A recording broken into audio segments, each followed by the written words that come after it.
बिस्मिल्लाहिर्रहमानिर्रहीम dear students, आज हम प्रेपोजिशन के बारे में पढ़ रहे हैं हमारे पार्ट्स ऑफ स्पीच में। प्रेपोजिशन क्या है जी? A word, group of word used before noun. ठीक है ना यार, नाउन से पहले और प्रोनाउन से पहले अगर कोई एक लफ्ज़ या ग्रुप ऑफ वर्ड अल्फाज का गिरोह इस्तेमाल होता है टू शो डायरेक्शन। हमें सिमत बताता है कि हमारा नाउन या प्रोनाउन किस सिमत हरकत कर रहा है। टाइम बताता है किस वक्त काम हो रहा है, एक्शन हो रहा है। प्लेस बताता है किस जगह एक्शन हो रहा है। लोकेशन बताता है कौन से मकाम पे एक्शन हो रहा है।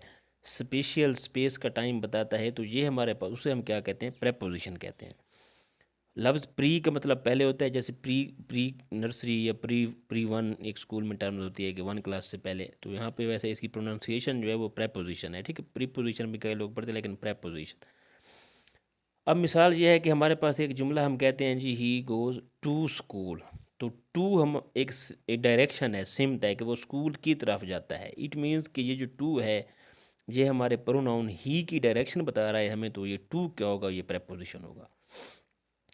इसकी जो है ना वो दो काइंड्स आपको ज़रूरी हैं याद रखना। वैसे तो चार पांच हैं लेकिन सबका सब्जेक्ट क्योंकि इंग्लिश नहीं है और इतना डीप लेवल तक पेपर में नहीं आता, तो आपको कंसेप्ट होना चाहिए। कंसेप्ट कुछ होना चाहिए कि सिंपल पी से मेरा सिंपल प्रेपोजिशन क्या होती है? शॉर्ट वर्ड्स होते हैं, जैसे in, out, of, on, above, along. ये सिंपल प्रेपोजिशन है। इसके अलावा क्या होता है जी हमारे पास? डबल या कंपाउंड प्रेपोजिशन क्या होती है? टू वर्ड फ्रेज होते हैं, जैसे according to, because of, compared with. ये हमारे पास क्या है? Double preposition. अब हम कहाँ पे इन लगाते हैं, कहाँ पे एट लगाते हैं? जहन में रखना है कि कोई भी फील्ड या सेक्टर में होगा, कोई बंदा काम कर रहा है तो वहाँ हम इन लगाएंगे। जैसे I work in the education department. तो ये फील्ड है, एजुकेशन डिपार्टमेंट एक सेक्टर है, एक मेरा फील्ड है, तो यहाँ पे हम इन लगाएंगे।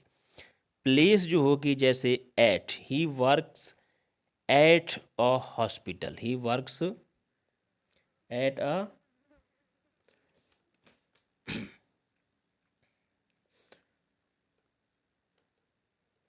ही वर्क्स एट अ हॉस्पिटल। तो वो अस्पताल में काम करता है। तो अस्पताल एक जगह है, ध्यान में रखना है, जगह पे हमेशा एट लगता है, प्लेस पे।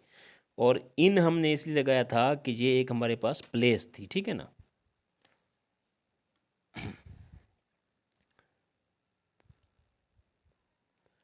अच्छा जी, नेक्स्ट देखें।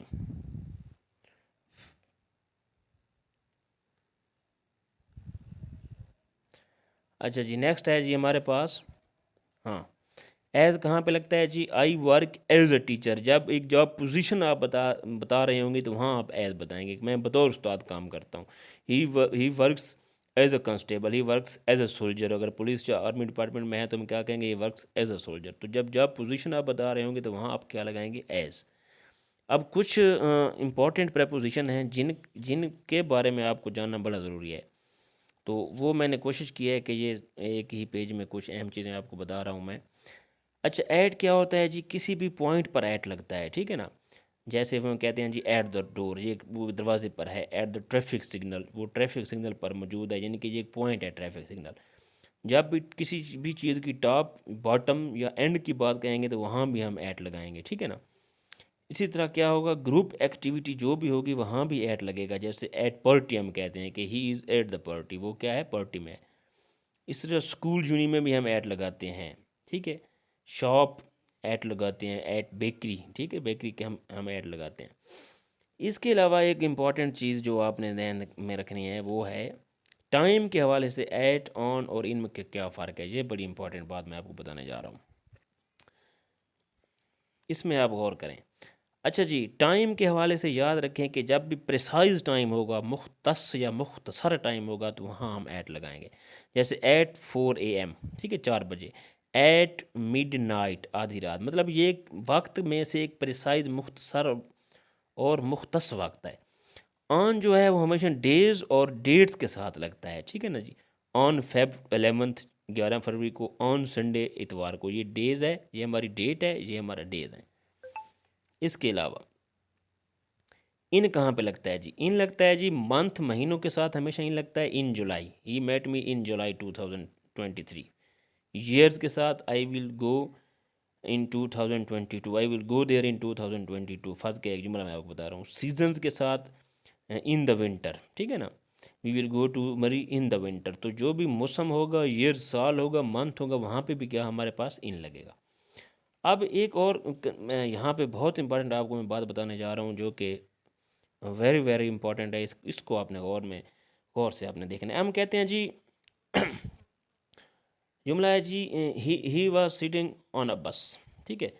हम ऑन अ बस लिखते हैं लेकिन इन अ कार लिखते हैं। भाई ये क्या रीज़न है? वो भी गाड़ी है, वो भी गाड़ी है, लेकिन बहुत इंपॉर्टेंट बात है, आपने गौर से समझनी है। जो भी बिग व्हीकल होगी, बड़ी गाड़ी होगी, जिसमें वी कैन वॉक, ध्यान में रखें, जहाँ जिसमें हम चल सकते हैं, वहाँ हमने ऑन लगाना है। जैसे ट्रेन में आप वॉक कर सकते हैं, एयरप्लेन में आप वॉक कर सकते हैं, बस में आप वॉक कर सकते हैं, चल सकते हैं।